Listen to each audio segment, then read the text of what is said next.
Good morning, guys. Today I'm gonna make homemade dog food that costs $10. First ingredient is a ground chicken. Just rip it and fry it without any oil. Add some 3 glasses of water.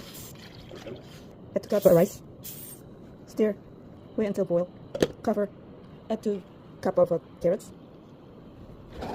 2 cups of celery. 2 cups of chopped celery. Cover. Last touch, add spinach. This is a testing product, see if you like it. You want to try? Sit. It's hot. Eat slowly. I didn't realize it's a little bit warm.